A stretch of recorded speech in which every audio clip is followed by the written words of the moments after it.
Estamos aquí para hablar sobre Descartes y el racionalismo. Para ello, tenemos dos excelentes expositores. Mi persona, Jesús de la Cruz, y mi acompañante. Un servidor quien les habla, Eurípides Bautista. Un placer para nosotros estar con ustedes en este espacio. Excelente. Eurípides entonces tomará la palabra inicial y nos hablará un poco sobre el tema en cuestión. Gracias, compañero. Como ya pudimos evidenciar en el foro pasado, cuando se da esta revolución científica, una revolución del pensamiento, se inicia una ruptura definitiva entre el conocimiento y la religión. Aquí también se evidencia una crisis en la escolástica.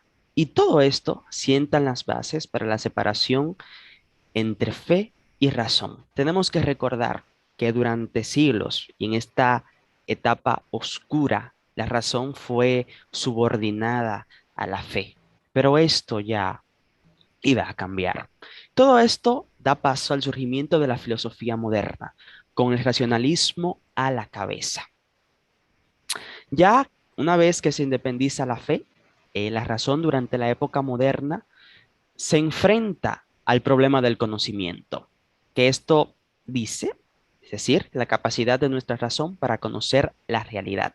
Y es aquí donde entra el racionalismo. Pues el racionalismo es la primera corriente filosófica moderna que podríamos enmarcar como aquella que cree plenamente que la razón humana puede alcanzar una verdadera comprensión de la realidad. Y es por esto que nuestra racionalidad tiene ideas no derivadas. El racionalismo dicta que a través de la razón y la duda podemos construir un nuevo conocimiento y analizar la realidad. Y aquí entra un filósofo muy importante, René Descartes, el cual es el precursor del racionalismo.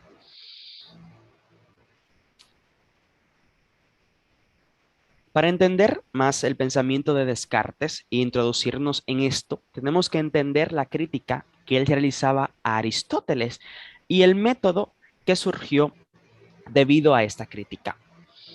Descartes consideraba que la lógica de Aristóteles tenía una insuficiencia radical, pues tengamos en cuenta que esta lógica y que usando esta lógica no era capaz de construir un nuevo conocimiento. Eh, sí se podría analizar lo que ya estaba ahí, pero no se podría construir nada nuevo independientemente de eso. Como vimos en el foro pasado, durante toda esa época oscura, se pensaba que no se podía construir un nuevo conocimiento en realidad y que el conocimiento que se habría descubierto, entre comillas, en ese entonces, era simplemente algo que venía del pasado. Pero todo eso queda desmontado después de esa revolución científica y del pensamiento que se da. Es por cuanto que Descartes critica totalmente esta lógica aristotélica, era una lógica bastante conservadora y arraigada a ese estilo de pensar, y por esta razón que construye un nuevo método, un nuevo procedimiento que sea capaz que a través de la razón y la duda en sí, a descubrir nuevas verdades y a construir un nuevo conocimiento. Este método constaba de 4 pasos esenciales.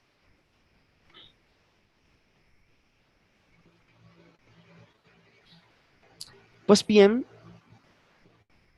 el primer paso es la regla de la evidencia, que esta dicta que no se debe aceptar como una verdadera afirmación algo cuya verdad no haya sido mostrado con una evidencia. Es decir, que no podemos aceptar algo como verdadero si no tenemos una prueba, una evidencia de esto mismo. También tenemos la regla del análisis, que dice que se deben descomponer todas las afirmaciones complejas que no son evidentes en afirmaciones más simples como sea necesario para intuir y para buscar su evidencia.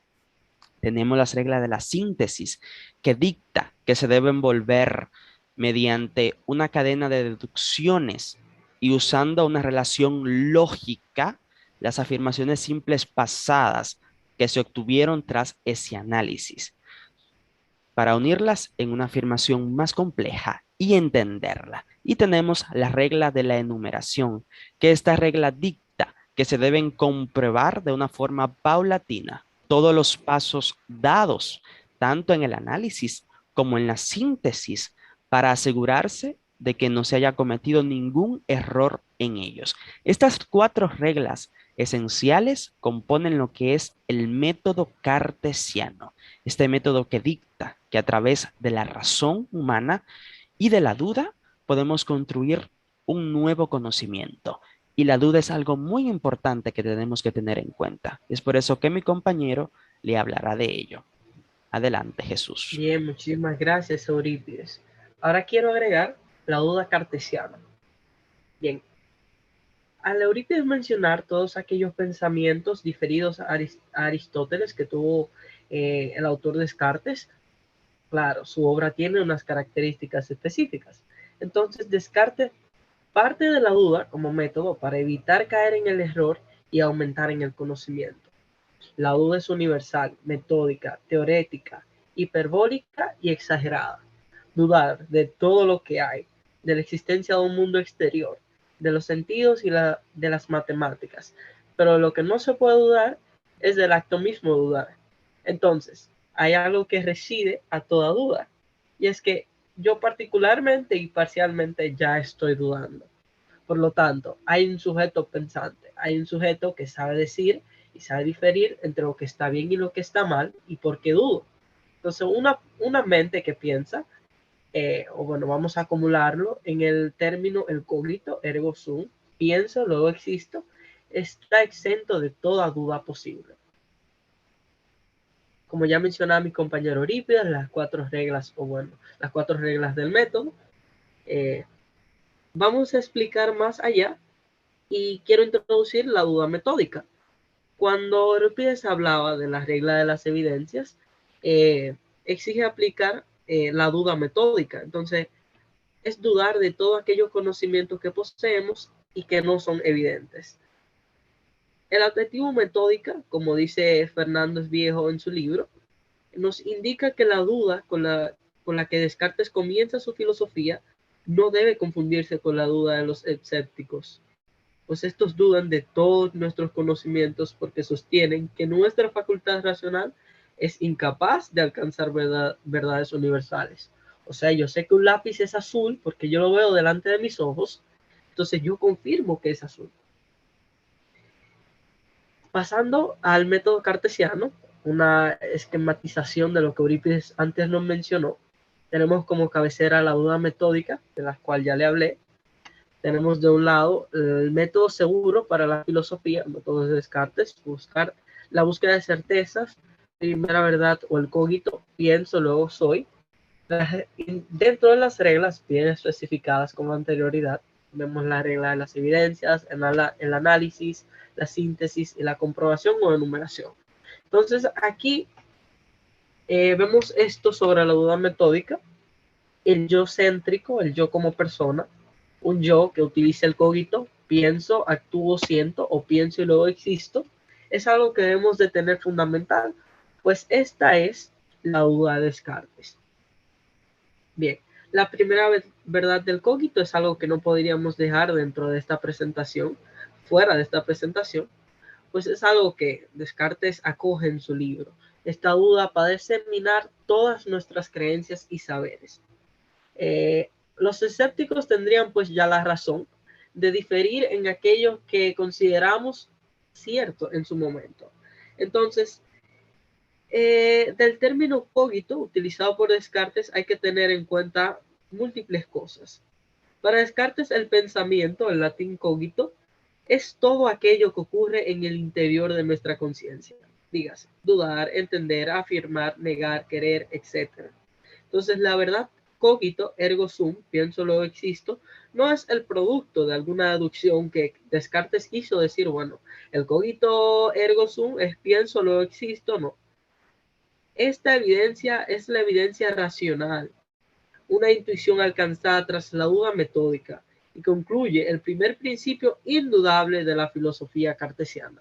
Entonces, dentro de este apartado, quisiera agregar a la duda metafísica o la duda metafísica cartesiana las tres sustancias.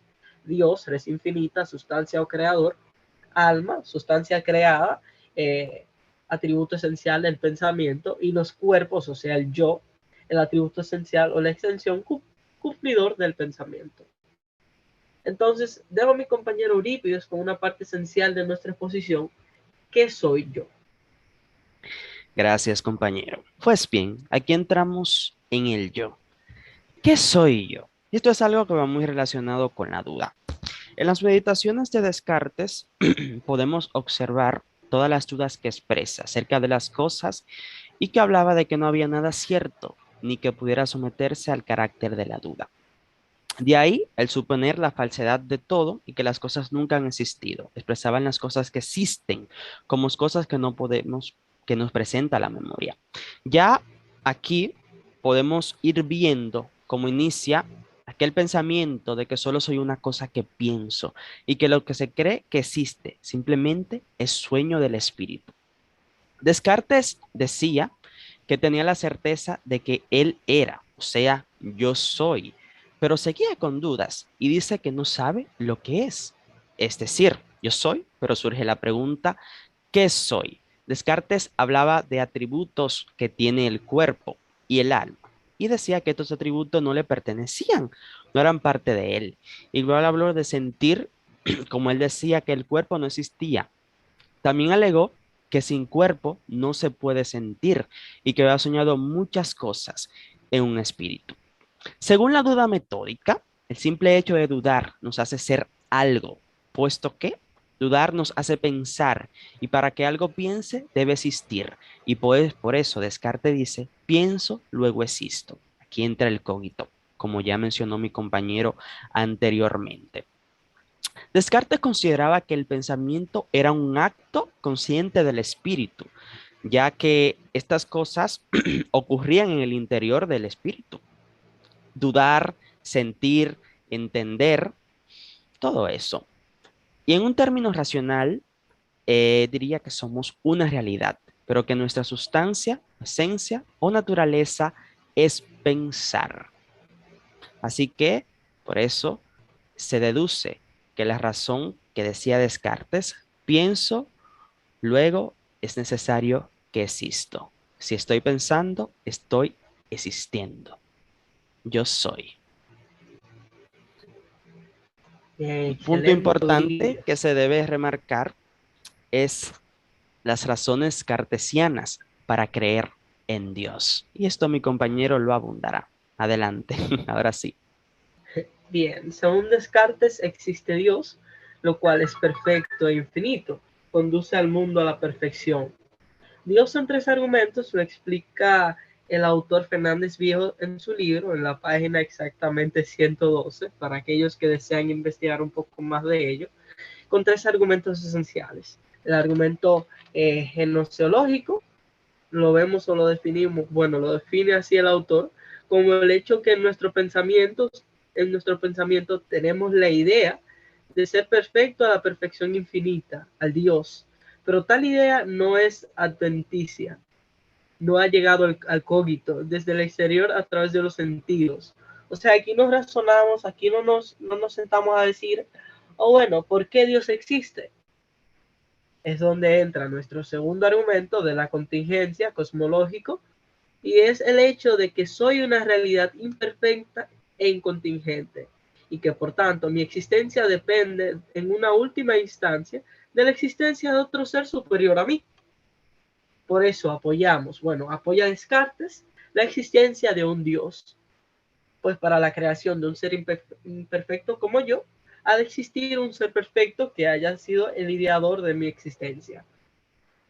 Tenemos como tercer argumento el ontológico, lo estoy explicando de manera general, puesto a que no constamos con mucho tiempo, pero el tercer argumento que utiliza Descartes en el libro, Fernández Viejo en el libro, es el argumento ontológico, la idea de ser absolutamente perfecto.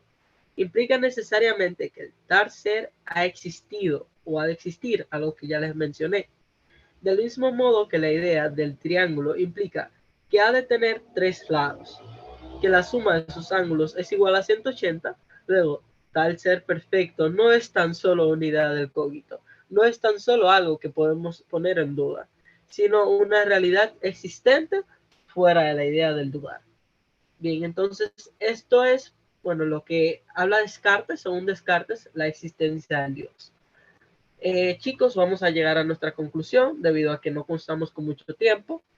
El compañero Eurípides, si quieres decir algo de manera así general, ya creo que hemos concluido con los 15 minutos de Sí, por nuestra supuesto, exposición. compañero. Ya creo que hemos abordado bastante y en general todo esto eh, del método cartesiano y algo muy importante del racionalismo de Descartes. Pues en toda esta exposición se recogen los principales argumentos de esto. Y en una frase que dice Descartes, lo importante no es tener un buen entendimiento, sino aplicarlo bien. Y todo